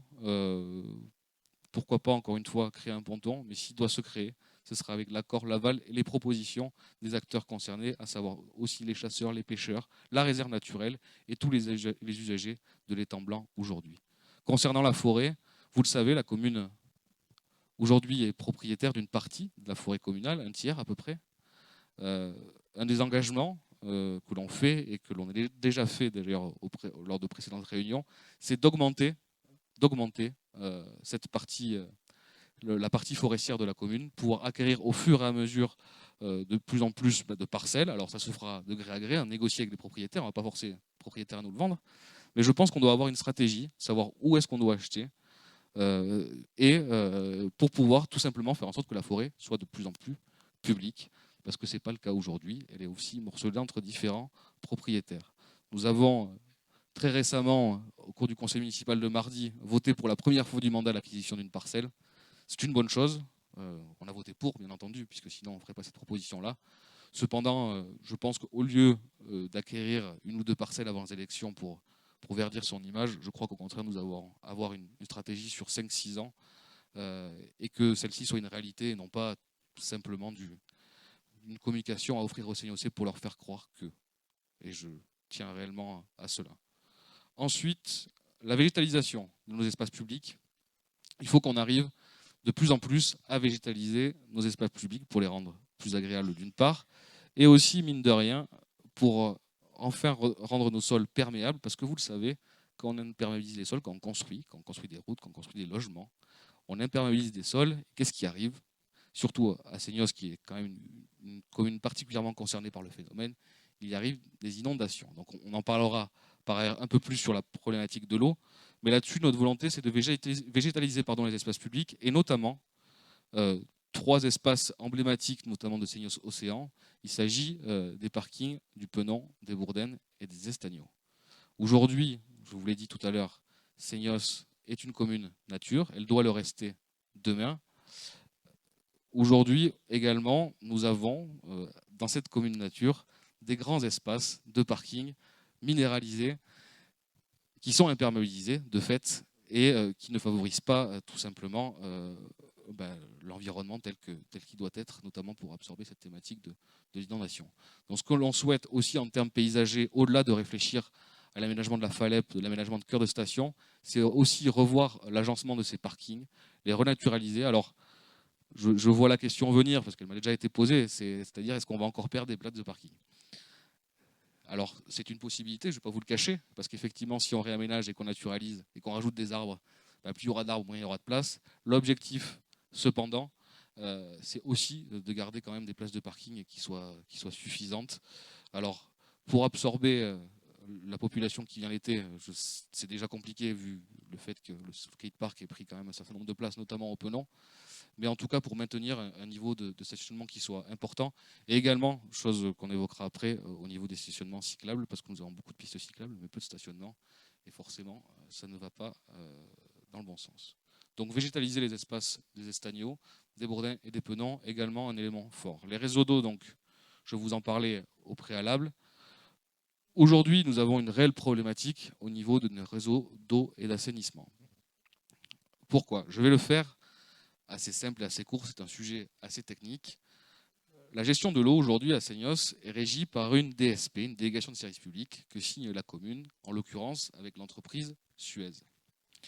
Au cours de cette négociation et de la DSP qui a été signée en 2017, le choix qui a été fait pour ne pas que le prix de l'eau augmente, et donc que vous voyez votre facture d'eau augmenter, a été de réduire la portion communale. Dans le prix de l'eau, vous payez une partie pour Suez, vous payez une partie pour la commune, et vous payez une partie, c'est une taxe forfaitaire pour l'agence de l'eau, qui est une agence sanitaire notamment qui surveille la qualité de l'eau que vous consommez. La partie communale a été réduite à néant. En échange, le délégataire s'est engagé à un certain nombre d'investissements. Alors, un point positif, il s'agit de la réfection de la station d'épuration. Là, rien à dire. Un point négatif, c'est qu'il a également décidé de mettre en place un fonds de renouvellement pour nos réseaux. Fonds de renouvellement qui est aujourd'hui de 30 000 € par an. Je ne sais pas si vous connaissez beaucoup en réseau d'eau et d'assainissement, mais avec 30 000 €, on ne fait pas grand-chose. D'autant plus qu'aujourd'hui, nous avons des réseaux vieillissants, d'autant plus qu'aujourd'hui, vous le voyez, il se construit beaucoup sur la commune, et donc ces réseaux vont être de plus en plus sollicités. Et donc, on a forcément des phénomènes de pollution qui interviennent, avec parfois des eaux d'assainissement qui débordent, qui se mélangent aussi avec le réseau pluvial ou le réseau d'eau potable, et donc des difficultés à ce sujet. D'autant plus, et je vous le dis, que ce fonds de renouvellement de 30 000 € a été acté sans savoir réellement ce qu'on devait investir demain. Parce que pour savoir ce qu'on doit investir, on fait un zonage d'assainissement, donc on sait où sont les réseaux. Après, on fait un schéma directeur où on identifie les endroits problématiques et on met une enveloppe pour pouvoir investir dessus. Ça, c'est ce qu'on fait normalement avant de renégocier une DSP, pour savoir exactement combien on doit investir demain sur nos réseaux. Malheureusement, on a signé la DSP, le schéma directeur, on l'attend toujours. Donc ça, c'est une réelle problématique demain, d'autant plus avec l'urbanisation que nous connaissons. Effectivement, ce sont des investissements qui ne se voient pas. Quand on investit dans des réseaux, c'est sous terre, c'était moins flashy, on peut moins le mettre dans une gazette, par exemple, mais ça reste quand même important, notamment en termes d'une part de sécurité sanitaire pour les habitants, et également en termes de préservation de l'environnement, parce que des réseaux qui fuient, ce sont également des pollutions qui vont dans la terre. Pour vous donner un ordre d'idée, je me tourne vers Thomas. Il est où Thomas? Là. Un ordre d'idée, c'est combien la fuite de nos réseaux Voilà. En équivalent, on perd environ 200 000 € par an d'eau à Seignos. Alors, ce n'est pas une problématique qui touche que Seignos. Hein. Des fuites sur les réseaux, vous en avez dans toutes les communes. Mais Seignos, quand même, de ce point de vue-là, fait partie des communes assez actives. Vas-y Thomas, si tu veux. Donc, on a un taux de fuite qui est supérieur à la moyenne nationale. On frôle le x10 par rapport à la moyenne nationale. Donc, on a vraiment une problématique là-dessus. C'est parce que les réseaux sont vieillissants. La commune s'est agrandie et il n'y a pas eu de stratégie justement de revoir les réseaux en question. Je pense qu'aujourd'hui, pour aller alimenter tout le monde, il a fallu que... Pardon. Pour alimenter tout le monde, il a fallu augmenter la pression dans les réseaux. Donc forcément, on augmente les fuites de ceci. Donc les réseaux, ça coûte cher. Pour exemple, je me rappelle, à l'ancienne mandature, on avait refait 400 mètres de voirie, on avait repassé les réseaux assainissement et eau potable, et ça avait coûté près de 500 000 euros. Voilà. Donc effectivement, ça ne se voit pas, mais c'est nécessaire. Merci Thomas. Donc, pour illustrer un peu cette thématique, donc demain, effectivement, en termes d'environnement, mais également en termes de sécurité sanitaire, investir plus dans nos réseaux.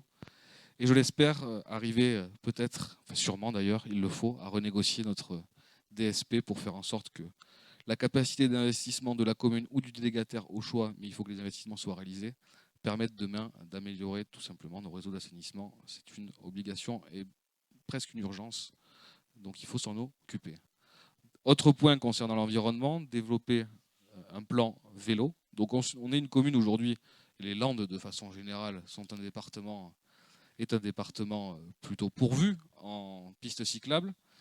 Cependant, au-delà des grands axes qui sont déjà tracés, du grand axe qu'on propose également entre le bourg et, le fond du lac, il nous faut réfléchir demain à comment on arrive à mettre en place des itinéraires secondaires dans les quartiers protégés et signalés, avec une signalétique adaptée, des aménagements, qui peuvent être des aménagements légers par ailleurs, il ne s'agit pas forcément de construire une nouvelle piste cyclable, pour faire en sorte qu'au-delà du réseau prioritaire, structurant, on ait aussi un réseau secondaire qui permette de le desservir, et également, et c'est là où le bas blesse, parce qu'aujourd'hui on a quelques pistes cyclables, on a très peu de stationnement.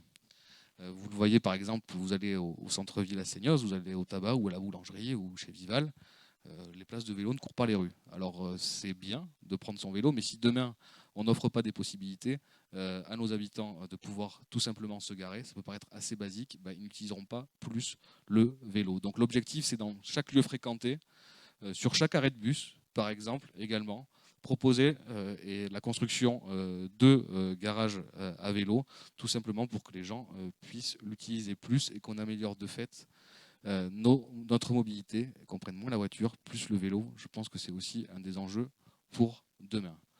Et enfin, dernière partie, sur la partie agricole, elle est un peu oubliée. Parfois, on oublie un peu l'agriculture. Alors, au-delà de l'agriculture, la sylviculture, l'agriculture forestière, on a aussi encore à Seignos des terres agricoles. Alors, certes, elles sont de plus en plus en danger, de par l'urbanisation qui la guette. Cependant, demain, je crois qu'il faut qu'on ait une réelle politique aussi en termes d'agriculture. On le sait, nos modes de consommation ne sont pas bons. Ils génèrent de plus en plus de pollution. Et il faut qu'on arrive à relocaliser la production. Alors je vous rassure, ce n'est pas à Seignos qu'on va devenir le grenier du sud des Landes ou du Pays Basque. Ça, j'en ai bien conscience. Cependant, je pense que nous pouvons, à notre mesure, déjà porter une véritable politique agricole. Comment ? D'une part, en investissant sur du foncier agricole. Alors je vous rassure, le foncier agricole, c'est déjà beaucoup moins cher que le foncier constructible. Donc on est sur des enveloppes qui sont généralement beaucoup plus modestes. Alors je ne veux pas vous donner d'indicateurs faux, mais pour vous donner une idée, on est souvent sur les terres agricoles ici à 1 000 euros l'hectare. Donc ça change par rapport à un terrain constructible. L'idée, c'est de réinvestir cette partie-là, de pouvoir acquérir demain du foncier agricole et permettre justement l'installation de nouveaux agriculteurs sur notamment des productions qui sont économes en terre. Le maïs, par exemple, est très consommateur de terre. Il faut qu'on arrive justement pour installer aussi des cultures maraîchères, par exemple, qui puissent profiter demain au commerce de Seignos, que ce soit la restauration ou les commerces, les supérettes, par exemple, pour que de plus en plus, on ait aussi de produits qui soient issus de Seignos et de l'agriculture seignosaise. Bien évidemment, on ne produira jamais assez de salades, puisque c'est des salades qui sont en photo. Alors, ce n'est pas Seignos, mais là, c'est des salades qui ont été choisies. On ne produira jamais assez de salades pour tous les Seignosais. Cependant, on peut déjà faire notre part du travail. Je pense que c'est important. Et également une demande de jardin partagé, quelque chose qui nous a été également beaucoup demandé à travers les concertations. Alors, le jardin, on le veut toujours. Quand il s'agit de se lever pour aller biner et creuser, c'est parfois plus compliqué. Alors, je sais qu'un certain nombre le font, d'autres le font moins. En tout cas, beaucoup, beaucoup nous ont demandé la construction de jardins partagés. Alors, il y en avait un qui était prévu initialement à la base sur la zone de l'écoquartier. Malheureusement, ce projet n'a pas pu avoir lieu parce que certainement que la mairie aussi n'a pas mis suffisamment du sien. Je pense que nous devons pousser demain à la création de ce type de jardin. Alors, on n'a volontairement pas mis de lieu précis. Cependant, chaque quartier habitant qui en fera la demande, avec bien entendu suffisamment de personnes intéressées par la mesure, par le fait de monter un jardin partagé, bien entendu, on aura une oreille bienveillante à ce type de demande pour que demain, également, les habitants, les Seignossais, puissent consommer ce qu'ils produisent et de fait réduire les pollutions qu'engendre notre consommation. Et puis consommer local, bon, c'est toujours mieux de consommer les tomates qu'on fait pousser. Voilà, donc ça c'était nos propositions concernant faire de Seignos un modèle de ville durable. Le chiffre, vous l'avez, c'est divisé par 2 la consommation énergétique de la commune sur les 10 prochaines années, avec une volonté vraiment d'inscrire Seignos désormais dans la transition écologique, ne plus en faire, si vous voulez, qu'une façade ou un élément de communication, mais que demain on ait une réelle politique en la matière, que ce soit du concret. C'est-à-dire qu'on voit réellement les avancées avec des points qui seront faits régulièrement avec les habitants, avec l'Assemblée de la vie participative dont je parlais auparavant, et qu'on puisse palper concrètement ce que la commune fait pour réduire son empreinte et participer, comme chaque commune doit le faire désormais, je pense, en France et ailleurs, à la préservation de notre climat, parce qu'on sait qu'aujourd'hui c'est une urgence, je pense que personne ne peut désormais l'ignorer. Donc voilà, je vous ai présenté les 4 piliers de notre programme. Je voudrais, avant de vous laisser éventuellement la parole, si vous avez des questions, également faire un point sur l'intercommunalité dernièrement, parce que j'en ai beaucoup parlé à travers les différents projets que j'ai évoqués et qui nécessitent son appui. Il faut savoir qu'aujourd'hui, Seignos a une position assez particulière et isolée sur l'intercommunalité. Pourquoi ? Alors on pourrait s'arrêter de prime abord à une confrontation politique. Elle existe, c'est vrai. Je crois qu'également, l'équipe en place, et le premier d'entre eux notamment, a surtout eu des difficultés au cours de ce mandat à travailler collectivement. Je ne crois pas, personnellement, que l'intercommunalité soit un espace d'opposition politique. C'est un espace de solidarité dans lequel chaque commune s'inscrit. En l'occurrence, nous, à Max, il y en a 23. Je pense qu'il faut savoir assumer cette part de solidarité. Je pense qu'il faut savoir assumer l'intercommunalité également. C'est souvent trop facile, beaucoup de maires le font, et notamment à Seignos, de dire quand tout va bien, c'est grâce à moi, et quand tout va mal, c'est l'intercommunalité qui ne fait pas son boulot. Bien entendu qu'il y a des choses à améliorer, on est tous d'accord là-dessus. Bien entendu qu'il y a un effort de mutualisation à faire. Aujourd'hui, on a des compétences qui sont à l'intercommunalité, mais la plupart des services qui restent en mairie. Alors c'est bien, il y a de la proximité, mais concrètement, on a les dépenses sans les compétences. Donc il y a un effort à faire de ce point de vue-là, on est tous d'accord dessus. Cependant, je pense qu'il faut voir l'intercommunalité de manière positive, un espace de solidarité pour que déjà ensemble, les communes à côté, je pense qu'on a un destin commun avec Souston, avec Tos, Haussegor ou Cabreton. Je pense qu'on n'est pas complètement si différents que ça. Alors même si c'est vrai que quand je jouais au foot à Seignos, quand je jouais contre Cabreton, c'était la fin du monde, mais je pense quand même qu'on a quand même un destin commun. C'est pour ça que demain, je souhaite réellement remettre Seignos au centre de l'intercommunalité. Aujourd'hui, on a clairement une période politique, en tout cas au niveau local, de transition. Nul ne sait demain quelle majorité dirigera Max. Cependant, je ferai en sorte que Seignos puisse être au centre aussi de cette intercommunalité et que nous puissions bénéficier de l'aide sur les projets qui intéressent Seignos et les Seignossais. Parce qu'aujourd'hui, depuis 6 ans, on a quelque part privilégié l'intérêt politique d'un seul, justement à l'intérêt général de la commune. Et je pense qu'on doit réinverser un peu la tendance et faire en sorte que demain, l'intercommunalité serve Seignos et non pas rester dans une opposition qui soit néfaste et inutile, tout simplement pour passer dans le journal le dimanche. C'est toujours bien, mais quelque part, ça ne fait pas avancer les projets. Et on a eu des difficultés à Seignos, notamment sur de nombreux projets tels que le parc aquatique, qui aujourd'hui est par exemple délégué à une entreprise pour plus de 30 ans. Alors certes, on n'a plus le déficit, mais on a quand même un parc aquatique qui est là, qui se développe. Et au moment où on réfléchit par exemple à la manière dont on souhaite rénover Seignos Océan, je pense que cette problématique aurait pu aussi être gérée avec l'intercommunalité au lieu de donner un gérant pendant 40 ans. De la même manière pour la salle des Bourdaines, on a réussi à trouver une solution pour 5 ans. On a certes par exemple une DSP. La salle est exploitée, c'est une bonne chose, sauf que le problème reste entier. C'est-à-dire que demain, on ne sait pas comment la commune peut investir sur cette salle, parce que tout simplement c'est un équipement qui est trop gros pour les finances de notre commune. Un équipement issu de la MIACA, donc la mission interministérielle qui a réalisé, qui a construit le Penon et Seignos Océan. Des équipements qu'on hérite, mais dont on n'a pas les moyens tout simplement d'entretenir. Donc aujourd'hui, une DSP est en place et très bien pour 5 ans. Si l'exploitant arrive à trouver un modèle économique, c'est bien, mais il n'arrivera jamais à investir suffisamment pour maintenir cette salle à flot.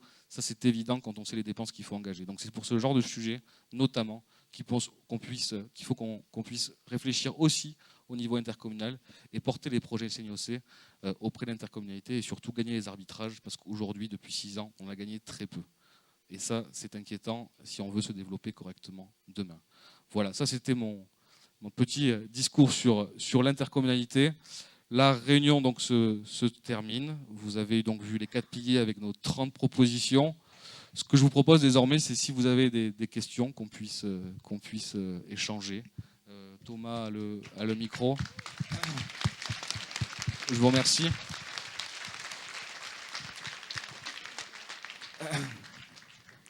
Ouais. Voilà. Oui, bonsoir à toutes et à tous. Voilà, moi je m'appelle Bergès Guillaume, j'habite au Penon. Et si je me permets de prendre la parole devant vous, c'est pour évoquer une vague, comme on parlait de vague, qui va arriver et qui, celle-là, ça serait bien passé.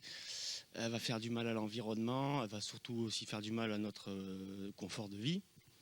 Et un peu à tous ces efforts qu'on évoque là, tout ça, c'est le moustique. En fin de compte, le moustique tigre, c'est pas vraiment une question lambda. On croit que c'est un peu le petit problème comme tous les autres.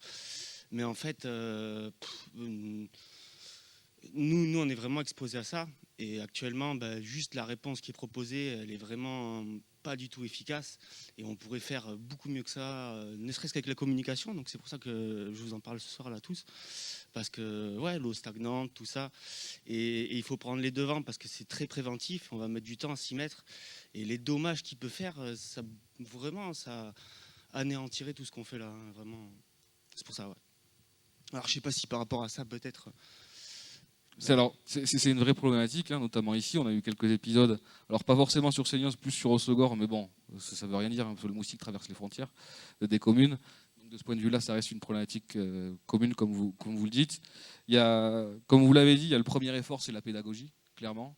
Éviter les eaux stagnantes, et ça, c'est à chacun de faire l'effort.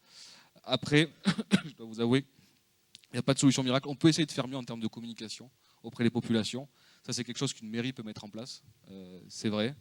En termes de pouvoir régler le problème, je dois vous avouer qu'aujourd'hui, je n'ai pas la réponse. Très souvent, c'est donc les services de l'État qui interviennent à travers des sociétés spécialisées qui viennent éradiquer les moustiques concernés. Oui. Ouais, mais moi, ce que je voulais vous dire, c'est qu'en fait, il existe la lutte intégrée, quoi. Ce qui est le plus efficace par rapport à ça à l'heure actuelle, c'est la lutte intégrée. Donc, c'est surtout pas le pesticide. La réponse pesticide, elle est nulle. Hein. On va lutter contre du moustique adulte.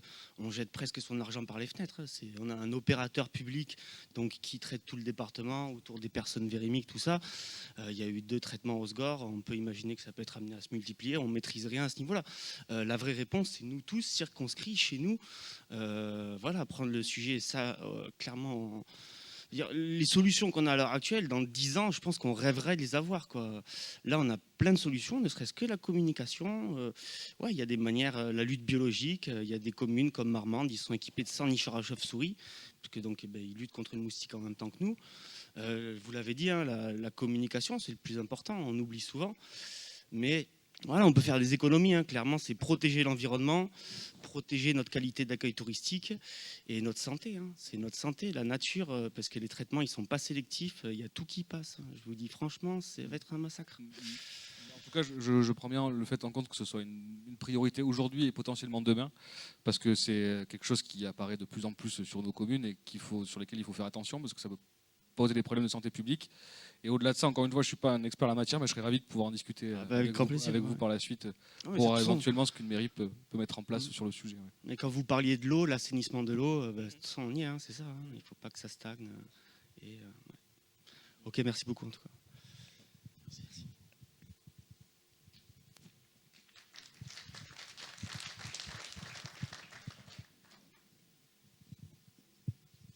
Il n'y a pas de questions?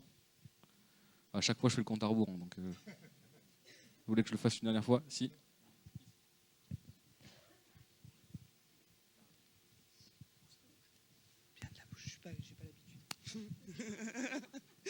Bonsoir à tous et à tous. Bonsoir. Moi, je me présente Solène Bramard. Moi aussi, j'habite sur le Penon et j'ai une question que j'ai déjà demandé aux anciens élus. J'habite en face de la dune. Et en fin de compte, tous les étés, et même là, pendant les vacances, on voit les touristes, ou même des gens, des locaux, mais qui montent sur la dune.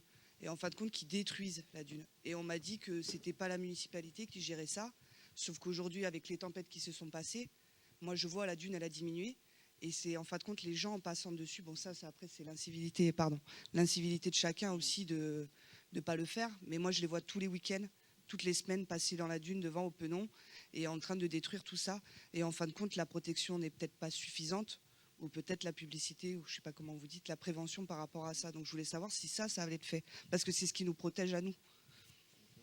C'est effectivement la dune qui nous protège, ça c'est Voilà. une réalité. Et je voulais voir si vous alliez faire quelque chose par rapport à ça ou pas. Alors, Merci. en termes de compétences, on va dire, alors c'est vrai qu'on ramène toujours, on dit c'est pas nous, alors c'est vrai que c'est l'ONF qui gère les dunes, souvent conventionné par ailleurs avec la commune. C'est une problématique qui est réelle et qui existe depuis la nuit des temps à Seignos, et c'est vrai que là-dessus, on a pour l'heure pas trouvé de réponse. Alors en termes de pédagogie, il existe quand même des choses. J'ai vu, il y a des panneaux, des panneaux, etc. Je vois, oui. Je doute que c'est pas forcément suffisant. On l'apprend à l'école normalement au petit Seignossais de ne pas monter sur la dune. Bon, malheureusement, tous les gens qui vont sur la dune ne sont pas de Seignos, mais il y a certainement quelque chose à faire, notamment en lien avec l'ONF. Je pense aussi en lien avec nos communes limitrophes, qui ont la même problématique, que ce soit à Cabreton, à Haussegor, à Souxton également. Pourquoi pas pour mettre aussi en place, j'y réfléchis, alors c'est pas dans le programme, mais de façon générale, sur la sécurité sur nos plages ou sur nos dunes. Il existe une législation, une réglementation, mais le problème c'est qu'on n'arrive pas à la faire appliquer tout simplement parce qu'on n'a pas les personnels pour la faire appliquer. Donc souvent on peut édicter des normes, si on n'a personne pour les faire respecter, vous comprenez bien qu'il y a des difficultés.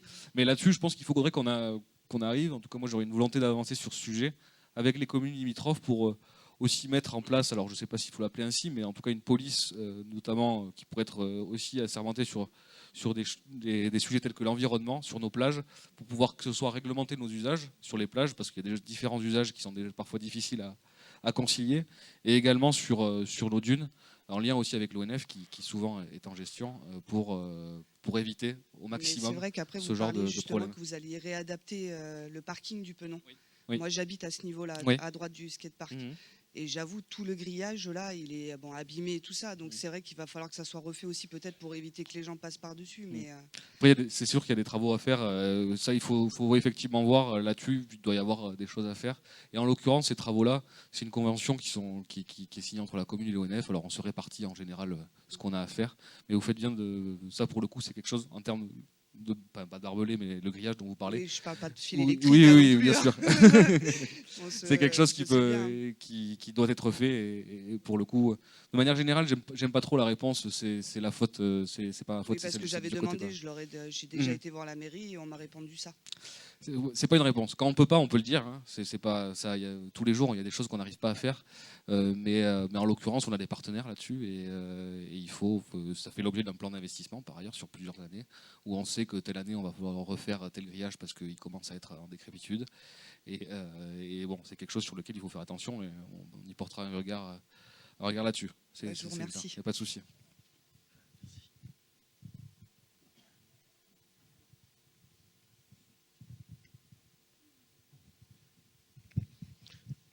Bonjour, bonsoir, pardon. Nous sommes propriétaires non résidents. On vient le plus souvent à Seignos parce qu'on aime beaucoup Seignos.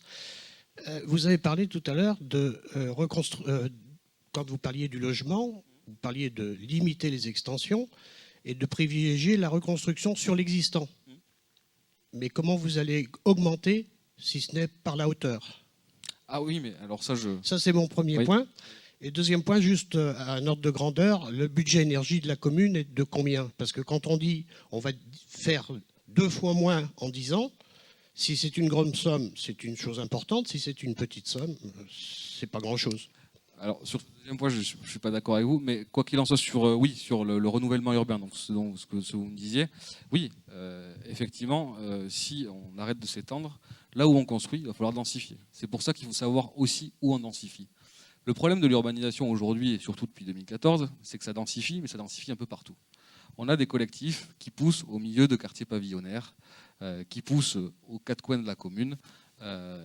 Et de fait, ça engrange des problèmes parce que tout simplement, des gens qui habitaient là dans une maison classique se retrouvent avec un R+1 ou R+2 à côté. L'objectif demain, c'est de prioriser le renouvellement urbain, faire du logement, notamment en centre-ville, ce qui veut dire peut-être effectivement faire un petit peu monter, à l'image de ce qu'on peut trouver, par exemple, je prends à côté, le centre-ville de Segor, où on a des résidents qui sont un peu en hauteur. Ça nécessite aussi d'identifier très clairement les endroits où on fait monter et les endroits où on ne fait pas monter. Ça, je ne porte pas un discours démagogique par rapport à ça. Je ne veux pas dire on va arrêter de s'étendre et on va construire pareil au même endroit. Hein. Aujourd'hui, tout le monde, les services de l'État, tous les acteurs prônent la densification. À Seignos, on n'y échappera pas. Cependant, il faut que cette densification-là, on la travaille et qu'on ait une stratégie vis-à-vis de ça. Notamment vis-à-vis du centre-ville, parce qu'on est encore une ville de 4 000 habitants, on n'est pas encore à 50 000 ou à 100 000. On a effectivement un attrait démographique, mais je pense qu'on peut encore régler les choses de manière apaisée et correcte. Donc oui, il y aura forcément une densification. Le tout, c'est de savoir où on le fait. Et en l'occurrence, ce que nous proposons, c'est de le faire en centre-ville et non pas un peu partout sur la commune. Ensuite, concernant le budget énergie de la commune, je dois vous dire que j'ai effectivement cherché, j'ai eu beaucoup de difficultés parce que malheureusement, les budgets publics ne ventilent pas forcément tous les postes de dépenses qui permettent tout simplement d'avoir une vision sur le budget de la commune. Par contre, sur le budget énergie, là où je ne suis pas d'accord avec vous, c'est qu'effectivement, vous me dites s'il est petit, le diviser par deux, c'est plus facile ou c'est pas forcément significatif. En l'occurrence, même s'il est petit ou s'il est très important, le diviser par deux, ce serait un effort significatif. Oui, non, mais ça, parce que j'en conviens. Donc, encore une fois, voilà, participons à notre niveau. On n'est pas la ville de Bordeaux. Comme c'est un gros pavé de votre présentation, c'est quand même intéressant de savoir de quoi on parle. Justement, c'est quelque chose, ce travail. Là, on ne le sait pas. Justement, ce travail-là, c'est quelque chose qu'on est en train de réaliser aussi. Je dois avouer qu'on a des difficultés vis-à-vis du budget, parce qu'on n'a pas non plus tous les éléments qui nous sont transmis. Et au-delà de ça, c'est justement la partie diagnostic que j'évoquais à Seignos, sur les services municipaux. Il faut qu'on mène ce diagnostic pour demain établir cette feuille de route. Je dois vous avouer que ces derniers mois, je n'ai pas réalisé le diagnostic tout seul, tout simplement parce que je n'en ai pas les moyens seuls de le faire, mais que si nous sommes élus, nous aurons effectivement les moyens de le faire et que nous le ferons. Et que nous réduirons, en tout cas de 50%, c'est notre objectif sur les 10 prochaines années, la consommation énergétique de la commune. Merci. Bonsoir. Pierre, tout à l'heure, tu as parlé de la réhabilitation de la zone de l'Arigan. Entre le moment où elle a été construite et aujourd'hui, il y a eu beaucoup de densification urbaine. Et donc, comment vont se situer les entreprises qui vont s'implanter pour circuler? Parce que qui dit entreprise dit circulation augmentée, des camions qui pèsent plus lourd, qui occasionnent des dégradations des routes plus fréquentes que les voitures. Donc, je ne sais pas, c'est une vraie question. Si c'est des petites entreprises, ça peut être concevable. Si tu parlais de Zumalia tout à l'heure, quand ils font rentrer des porte-conteneurs, ça devient compliqué parce qu'on est à 30 tonnes, quoi. Oui, bien sûr. Non, mais Zumalia est un exemple pour illustrer le fait que malheureusement, on s'est occupé peu de cette zone d'activité pendant un petit moment et que les actes qui étaient présents de fait, ils sont partis, tout simplement parce que les aménagements nécessaires n'ont pas été réalisés. Concernant la vocation de la zone de l'Arigan, effectivement, on ne va pas y installer une usine Céveso avec des 30 tonnes qui passent régulièrement. Ça, je caricature bien entendu, mais ce que je veux dire, c'est qu'il faut qu'on soit bien entendu plus sur... d'une part, on peut avoir des villages entreprises avec essentiellement des artisans. C'est quelque chose qui existe déjà. Travailler aussi, par exemple, on a un espace de coworking sur ce site, voir de quelle manière on peut aussi développer l'offre à destination des indépendants qui travaillent chez eux, par exemple. Comment offrir sur ce site-là, donc plus sur une activité de service, en l'occurrence, des infrastructures qui soient un peu plus intéressantes sur la commune, et de façon générale aussi comment la rendre plus attractive. En refaisant tout simplement les aménagements. Parce que quand on voit aujourd'hui la zone de l'Arigan, elle est quand même dans un état assez... Tu sais bien que j'en suis voisin, oui. Mais par contre, ce qui m'inquiète, moi, c'est la circulation qui commence à devenir compliquée dans cette zone-là, quoi. La circulation, c'est un problème global. Hein. Oui. On sait que de toute façon aujourd'hui avec les constructions qui arrivent, il va falloir investir Ouais, mais- pour refaire les circulations. Mais en tout cas sur ce point-là, sur la zone Larigan, l'objectif c'est aussi d'avoir plutôt en termes de format d'entreprise des petites entreprises et pas forcément justement privilégier des grosses entreprises avec un trafic qui soit très important, tout simplement parce que le lieu ne s'y prête pas. En l'occurrence, il y a d'autres lieux bien plus intéressants sur l'intercommunalité, si on fait de la logistique par exemple, qui sont bien plus intéressantes. Là, il s'agit plus de fixer de l'activité sur Seignos, de la petite activité de l'artisanat par exemple, et pourquoi pas du service avec, je vous le disais, un coworking qui existe, pourquoi pas aussi développer ce type d'offre pour les Seignosais. Oui, bonsoir. Je vais revenir sur le plan de circulation de Seignos. On voit de plus en plus fleurir les chicanes, les dodanes, les tremplins, les rétrécissements, les priorités pour des nouveaux lotissements par rapport à l'axe principal, les feux pédagogiques. Et je voudrais savoir ce que vous avez prévu par rapport à ça, parce que dans notre région, ça devient quasiment impossible de circuler, alors qu'on parle d'augmentation de population. Et qu'on a l'impression qu'aujourd'hui, tout est fait pour diminuer cette possibilité justement de se déplacer. Ça, c'est pour les véhicules. Et pour les pistes cyclables, on parle de pistes cyclables, de développement, c'est très bien. Est-ce qu'on a été voir à l'étranger ce qui se fait? Parce qu'aujourd'hui, ici, dès qu'on est en ville, c'est impossible de faire 100 mètres sans traverser la route, faire un virage. On parle de signalisation pour la piste cyclable. À chaque fois que vous mettez de la peinture sur le sol, c'est glissant pour les vélos dès que c'est humide. Je ne vous parle pas des autres déplacements, le patin, les trottinettes, les vélos électriques, etc. Sur la circulation, alors je pense que vous évoquez le stop route d'Irache, probablement.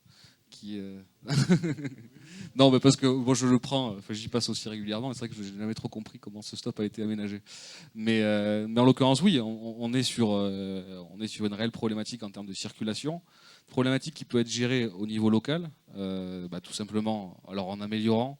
Je pense qu'il faudrait, il n'y a pas de solution magique, hein, mais il faudrait, si tout le monde déjà ralentissait un petit peu, on aurait peut-être moins besoin de mettre des ralentisseurs. Déjà, ça serait une première chose. Mais malheureusement, si on veut réguler la circulation, il faut mettre en place des aménagements. Alors, je considère que sur l'avenue Charles de Gaulle, par exemple, on est déjà suffisamment de dodanes. D'autant plus qu'il y en a un nouveau qui va être construit sur la route de Tos après le rond-point, avant l'Anguillème.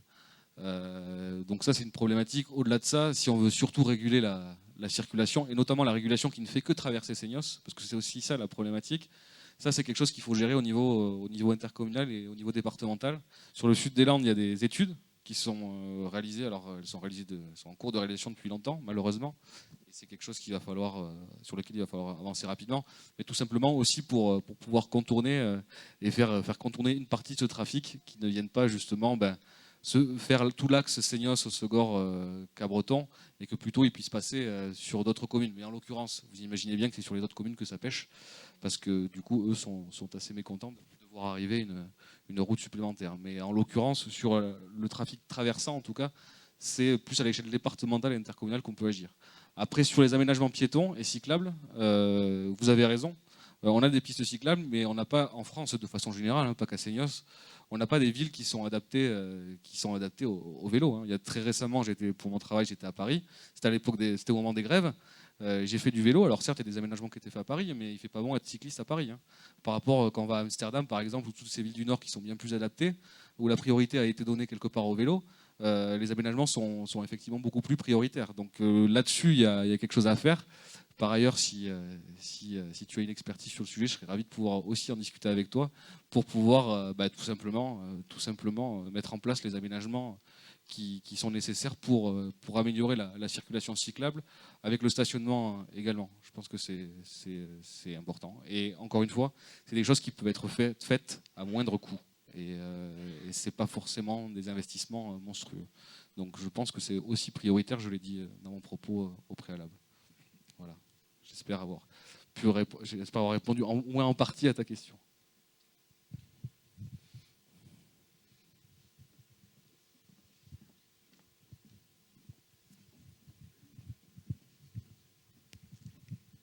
Bonsoir à tous. Donc, je suis Madame Mourier, on habite avenue Charles de Gaulle. Oui. Et donc, on est bien impacté par le trafic. Est-ce que vous pourriez éventuellement envisager, comme l'a fait le maire de Bègles, de limiter la vitesse dans la commune à 30 à l'heure? Alors, je ne sais pas si tout le monde va être d'accord dans cette salle. Non, mais sur la problématique de la limitation de vitesse, il y a deux aspects. Sur les routes communales, on peut faire. L'avenue Charles de Gaulle est une route départementale. Et en général, c'est au niveau du département qu'il faut discuter avec l'État, parce que c'est lui aussi qui régule cela. Très sincèrement, sur l'avenue Charles de Gaulle, autant sur les petits accès, les petites routes communales, passer à 30 sur des lieux qui peuvent être fréquentés par des enfants ou qui sont très fréquentés, ça peut être une solution et ça peut être mis en place assez rapidement. Passer à 30 sur l'avenue Charles de Gaulle, encore une fois, je me présente certes à une élection, mais je ne souhaite pas faire de dire de paroles en l'air et vous promettre quelque chose que je ne pourrais pas faire. Et en l'occurrence, ça me paraît assez compliqué de passer la vitesse à 30 Parce que sur l'avenue Charles de 50 à Gaulle. l'heure, personne ne le respecte. Même avec les doudanes, Oui. Non, mais je suis d'accord avec vous. Alors, il y a certainement un travail de prévention à faire avec la gendarmerie et la police municipale. Parce qu'il n'y a pas de panneau 50 à l'heure dans la commune. Il y a quelques radars pédagogiques de la signalisation. On peut toujours en mettre un peu plus, c'est Avenue clair. Charles de Gaulle, il y en a un à l'entrée de Seignos, mais qui est bien loin quand même. Après, il y a les ralentisseurs à 30. Mais il n'y a aucun panneau à 50. Donc, normalement, les gens le savent, mais ça serait peut-être bien d'avoir un rappel pédagogique. D'accord. À défaut de 30, oui. Au moins qu'on puisse limiter à 50. Très bien. Merci et bonne chance pour Merci.